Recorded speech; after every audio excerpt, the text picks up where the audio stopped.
Hey guys, welcome back to my channel nursing insight. So जैसे कि हम लोग डील कर रहे थे चाइल्डहुड डिसऑर्डर्स के साथ, तो वैसे ही आज हम एक कॉमन चाइल्डहुड डिसऑर्डर की बात करेंगे जिसका नाम है ऑटिज्म। So let's start.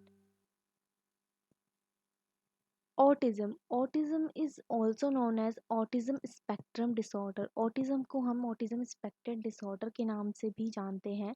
ये जो है एक कॉम्प्लिकेटेड कंडीशन होती है। It is an complicated condition that includes problem with communication and behaviour. Basically इसमें क्या होता है कि कम्युनिकेशन एंड बिहेवियर में प्रॉब्लम होती है, कम्युनिकेशन और बिहेवियर में प्रॉब्लम हो जाती है। वैसे जो बच्चा होता है बिल्कुल नॉर्मल होता है, लेकिन जो प्रॉब्लम होती है वो कम्युनिकेशन और बिहेवियर के साथ प्रॉब्लम होती है।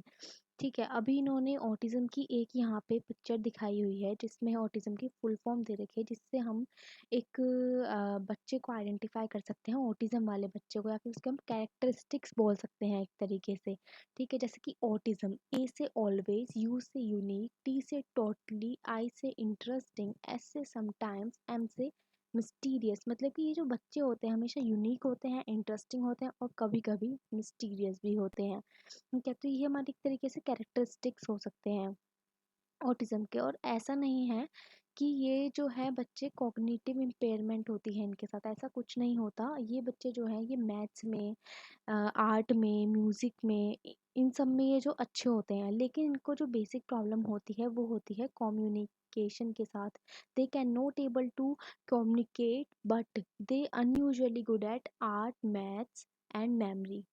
ओके, सो ये था हमारा इसका इंट्रोडक्शन कि एक ऑटिज्म स्पेक्ट्रम डिसऑर्डर होता है। ये एक कॉम्प्लिकेटेड कंडीशन है और मेजर इसमें प्रॉब्लम होती है कम्युनिकेशन एंड बिहेवियर के साथ।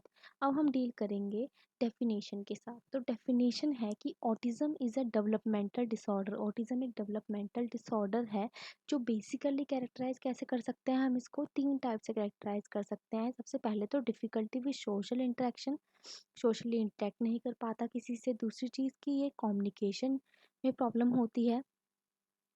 ठीक है, कम्युनिकेशन में प्रॉब्लम होगी। देन तीसरी चीज़ है कि इसमें restricted and repetitive behaviour show करता है जो बच्चा होता है।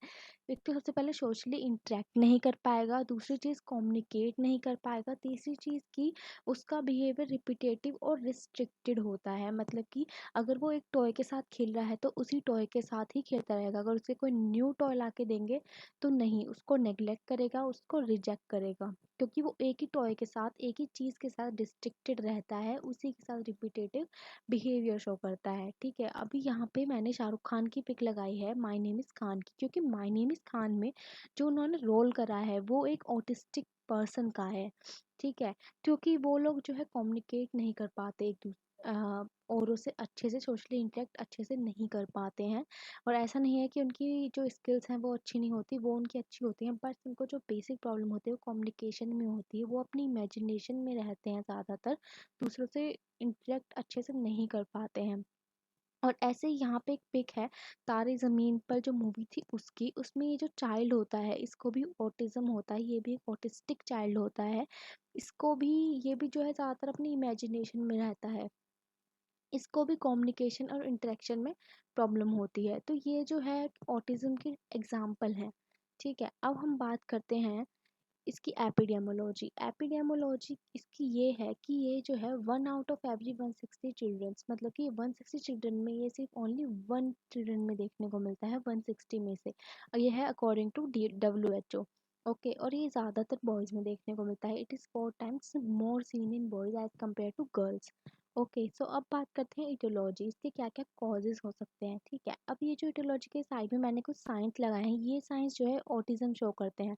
इन साइंस, ये जो साइंस है बेसिकली ऑटिज्म को शो करने के लिए बनाए गए हैं। ठीक है, तो इनके कुछ इटियोलॉजी है, वो है जेनेटिक फैक्टर। सबसे पहले जैसे कि हमने पिछली वीडियो में बताया था कि जो जेनेटिक फैक्टर्स होते हैं वो 25% जो है, जितनी भी मेंटल डिसेबिलिटीज़ होती हैं उनमें जेनेटिक फैक्टर जो है बहुत इंपॉर्टेंट रोल प्ले करता है। उनमें ज़्यादातर देखने को मिलता है 25% केसेस में। तो ऐसे ही इसमें जेनेटिक फैक्टर अगर डाइजाइगोटिक ट्विंस है या मोनोजाइगोटिक ट्विंस है या फिर ऑटिस्टिक चिल्ड्रन के कोई सिबलिंग है, भाई बहन है, तो उनमें देखने को ज़्यादा मिलता है ये। देन अनदर वन है कि बायोकेमिकल फैक्टर। बायोकेमिकल फैक्टर मतलब कि जो हमारे न्यूरो ट्रांसमीटर्स होते हैं उनमें अगर कोई प्रॉब्लम है, हमारे न्यूरोट्रांसमीटर्स के प्रॉब्लम की वजह से भी जो है ऑटिज़्म हो सकता है। न्यूरोट्रांसमीटर कौन से वाला? सीरोटोनिन। जब सीरोटोनिन का लेवल ज़्यादा हो जाता है तो ये देखने को मिलता है। जो सीरोटोनिन एक बहुत इम्पोर्टेंट रोल प्ले करता है हैप्पीनेस के लिए, तो वही सीरोटोनिन अगर बहुत ज़्यादा एलिवेट हो जाएगा तो ये जो है ऑटिज़्म कॉज़ कर सकता है। ठीक है, अब आता है इलनेस एंड इन्फेक्शन। अगर बच्चे को कोई हेड इंजरी हुई है, ठीक है, तो ये हेड इंजरी होने की वजह से या कोई इन्फेक्शन है जैसे कि मेनिंजाइटिस, इंसेफेलाइटिस, तो इनकी वजह से भी जो है ऑटिज़्म हो सकता है। अब फिर आते हैं पेरीनेटल फैक्टर। पेरीनेटल फैक्टर कैसे? जैसे कि जब कोई भी मदर या फिर कोई भी लेडी प्रेग्नेंट होती है या प्रेगनेंसी वाले टाइम पे होती है, अगर वो उस टाइम पे अल्कोहलिज्म है या अल्कोहलिक इंटेक करती है, अल्कोहलिक मदर है, ठीक है, और वो ड्रग अब्यूज़ भी करती है या फिर वो माल न्यूट्रिशन है, मैटरनल माल न्यूट्रिशन है वहाँ पे, तो ये सारे फैक्टर्स भी जो है ऑटिज़्म कॉज़ कर सकते हैं। अब हम बात करेंगे इन्वायरमेंटल फैक्टर की। इन्वायरमेंटल फैक्टर जो है ये बहुत ज़्यादा केसेज़ में देखने को मिलते हैं। जैसे कि क्या होता है कि जो ब्रोकन फैमिलीज़ होती हैं या फिर ब्रोकन फैमिली या फिर फैमिली स्ट्रेस की वज़ह से जो बच्चा होता है वो अपनी इमेजिनेटिव एक दुनिया बना लेता है, तो उसी में रहने की वो करता रहता है, कोशिश करता है, उसी में एंगेज रहता है, दूसरों के साथ इंटरेक्ट नहीं करता। तो वो सब जो है ऑटिज़्म डेवलप हो जाता है उसके अंदर। तो ये बेसिक जो है इटियोलॉजी होती है। सबसे पहले genetic factor, then biochemical factor, then illness and infection, then perinatal factor, then environmental factor. ये थे कॉमन हमारी इटियोलॉजी। अब हम बात करते हैं साइंस। इसके कॉमन साइंस क्या होते हैं? तो ऑटिस्टिक डिसऑर्डर के कॉमन साइंस होते हैं जो ये बच्चे में देखने को मिलते हैं, वो होते हैं हाइपर एक्टिविटी। जो बच्चा होता है वो हाइपर एक्टिविटी शो करता है। Then preference to play alone, जैसे मैंने बताया था इमेजिनेशन में रहता है तो वो अकेला खेलना पसंद करता है। डिप्रेस्ड रहता है क्योंकि अगर फैमिली इन्वायरमेंट अच्छा नहीं है, क्योंकि अकेले रहने की वजह से वो डिप्रेस्ड हो जाता है। ओके। अब built in the object in ruler, मतलब अगर वो कोई भी ऑब्जेक्ट से खेल रहा है तो उनको एक लाइन में अलाइन करता है। जितने भी ऑब्जेक्ट है उनको लाइन में लगाने की इनको एक आदत होती है कि हर एक चीज़ जो है वो एक लाइन में हो। देन आता है इंटॉलरेंट टू साउंड। वो जो है इंटॉलरेंस होती है उनको साउंड साउंड से या फिर हैवी लाइट से, ठीक है, ब्राइट लाइट से इनको इंटॉलरेंस होती है। देन स्लीप प्रॉब्लम्स भी इनको होती हैं, जैसे कि इंसोम्निया, इनको नींद नहीं आती प्रॉपरली। ठीक है, देन आता है नो आई फॉलोइंग, मतलब कि ये किसी से आई कांटेक्ट नहीं कर पाते अच्छे से। ठीक है, रिजेक्टिंग कर्डल्स, दूसरों को रिजेक्ट करते हैं। जब कोई प्यार जताता है तो उसको भी ये लोग रिजेक्ट करते हैं, ये वाले जो बच्चे होते हैं। देन डिलेड स्पीच डेवलपमेंट, क्योंकि ये लोग कम्युनिकेट नहीं कर पाते दूसरों से, इसी वजह से इनके जो स्पीच डेवलपमेंट होती है ऑटिज्म में वो जो है बेसिकली डिले हो जाती है। स्पीच डेवलपमेंट इनकी अच्छे से डेवलप नहीं हो पाती स्पीच। अब हम बात करते हैं डायग्नोस्टिक टूल्स, हम कैसे इसको डायग्नोस कर सकते हैं। ठीक है, ऑटिज्म को सबसे पहले आता है करेक्ट करंट टूल्स, मतलब क्या कौन से ऐसे टूल्स हैं। ठीक है, सबसे पहले आता है ऑब्जर्वेशन टूल जो है ADOS, मतलब कि ऑटिज्म डायग्नोस्टिक ऑब्जर्वेशन शेड्यूल। इसमें बेसिकली क्या होता है कि एक इंटरव्यू होता है जो एक क्लिनिशियन करता है पेशेंट के साथ और सोशली इंटरेक्ट करता है ताकि वो उसे जान पाए, उसे ऑब्जर्व कर पाए। देन आता है डेवलपमेंटल हिस्ट्री, ये पेरेंट रिपोर्ट होती है जो पेरेंट्स से ली जाती है। ये भी इंटरव्यू होता है लेकिन ये पेरेंट्स के साथ होता है, पेरेंट्स का या केयर गिवर का कैसे रिलेशनशिप है चाइल्ड के साथ, कैसा उनका एक इंसाइट है चाइल्ड को लेके, तो वो सब चीज़ें इसमें देखते हैं। देन आता है चाइल्डहुड ऑटिज्म रेटिंग स्केल। ये चाइल्डहुड ऑटिज्म रेटिंग स्केल होता है ऑटिज्म को आइडेंटिफाई करने के लिए, ये भी क्लिनिशियन करते हैं। देन आता है हमारे फ्यूचर के लिए हम क्या टेस्ट करा सकते हैं, जो कि है ब्रेन इमेजिंग। ब्रेन इमेजिंग में वही CT स्कैन, MRI जो होती है ब्रेन की, वो कराते हैं कि अगर कोई हेड इंजरी तो नहीं है या कोई इन्फेक्शन वगैरह तो नहीं है। देन जेनेटिक टेस्टिंग की कोई जेनेटिक कॉज की वजह से तो ऑटिज्म नहीं हो रहा।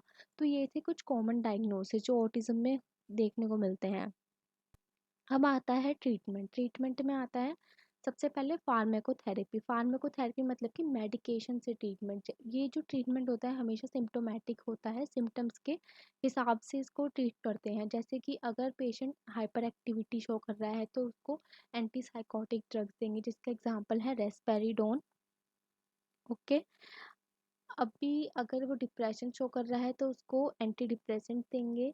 ठीक है, अगर उसको मूड डिसऑर्डर है या फिर वो मूड बहुत ज़्यादा उसका एलिवेट हो रहा है या कभी कभी मूड डिसऑर्डर शो कर रहा है, तो उसको हम देंगे मूड को स्टेबलाइज करने के लिए मूड स्टेबलाइजर, जिसका एग्जांपल है लिथियम। ये बेस्ट मूड स्टेबलाइजर माना जाता है। ठीक है, और दूसरा हम बात करते हैं बिहेवियर थेरेपी। बिहेवियर थेरेपी बहुत इंपॉर्टेंट होती है क्योंकि इसमें जो है बच्चे का बिहेवियर इम्पेयर्ड हो जाता है, बच्चे जो है अच्छा बिहेवियर शो नहीं कर पाता। ठीक है, और इस ये जो बिहेवियर थेरेपी है, इस पे सेल्फ केयर सिखानी होती है बच्चे को पॉजिटिव रीइंफोर्समेंट देकर। ठीक है, अब आता है counselling and supportive therapy. Counselling and supportive therapy इसलिए देते हैं, ये जो मेनली पेरेंट्स को देते हैं ताकि उनका स्ट्रेस दूर हो पाए। देन आता है cognitive behaviour therapy. Cognitive behaviour therapy जो है ये दी जाती है जो पेशेंट है उसका कॉग्निशन को इम्प्रूव करने के लिए। देन आता है सोशल थेरेपी। सोशल थेरेपी क्योंकि वो सोशली इंटरेक्ट नहीं कर पा रहा, ताकि वो इंटरेक्ट कर पाए आगे जाके सोशली, तो इसलिए हम सोशल थेरेपी देते हैं। देन आता है स्पीच थेरेपी। स्पीच थेरेपी मतलब कि ये जो बच्चे हैं इनको स्पीच डिले होती है इनकी, इसलिए उस चीज़ को इम्प्रूव कराने के लिए स्पीच थेरेपी दी जाती है। जैसे ये जो पिक्चर है, ये फर्स्ट वाली पिक्चर है, ये पिक्चर शो करती है कि ये सोशल थेरेपी दे रहे हैं कि और बच्चों के साथ एंगेज करा के, ताकि वो सोशली इंटरेक्ट कर पाए। अब ये वाली जो है ये है cognitive behaviour therapy. Cognitive behaviour therapy मतलब कि उसको कॉग्निशन वगैरह सिखा रहे हैं। Then this picture shows basically speech therapy, क्योंकि स्पीच डिले होती है बच्चों में। ठीक है, तो अब हम नेक्स्ट बात करते हैं नर्सिंग इंटरवेंशन, क्योंकि as a nurse nursing intervention बहुत इंपॉर्टेंट हो जाता है। ठीक है, तो ऑटिज्म में क्या नर्सिंग इंटरवेंशंस होते हैं, वो होते हैं developing a trusting relationship with the child. हमें चाइल्ड के साथ ट्रस्टिंग रिलेशनशिप बनाना है। देन एक उसके लिए सेफ इन्वायरमेंट इंश्योर करना है बच्चों के लिए, ताकि उनको चोट ना लगे। ठीक है, सक्सेसफुल अटेम्प्ट्स करने हैं, पॉजिटिव रिइंफोर्समेंट देनी है ताकि वो आगे जाके नई चीज़ें सीखें और वो मोटिवेट हों आगे अच्छे काम करने के लिए। Then provide information and material related to child's disorder, मतलब कि पेरेंट्स को सारी इंफॉर्मेशन प्रोवाइड करानी है। देन एक्सप्लेन पॉजिटिव पेरेंटिंग, उन्हें पॉजिटिव पेरेंटिंग टेक्निक्स बतानी है कि आप कैसे कैसे अपने चाइल्ड को मैनेज कर सकते हैं घर पे भी, क्या क्या पॉजिटिव वेज हैं उनको मैनेज करने के, वो सब सिखाने हैं। देन कोऑर्डिनेट करना है ओवरऑल, हमें ट्रीटमेंट प्लान कोऑर्डिनेट करके चलना है पेरेंट्स के साथ, उनकी स्कूल्स के साथ और बाकी जगह जहाँ पे भी वो लोग इंगेज हो रहे हैं, वो बच्चे जहाँ पे भी इंगेज हो रहे हैं, तो हमें उनको ये सब सिखाना। तो ये थे हमारे कॉमन नर्सिंग इंटरवेंशन जो बेसिकली हर चाइल्डहुड डिसऑर्डर्स में जो है यूज़ होते हैं। ठीक है, तो ये था हमारा basically autism. Okay, thank you.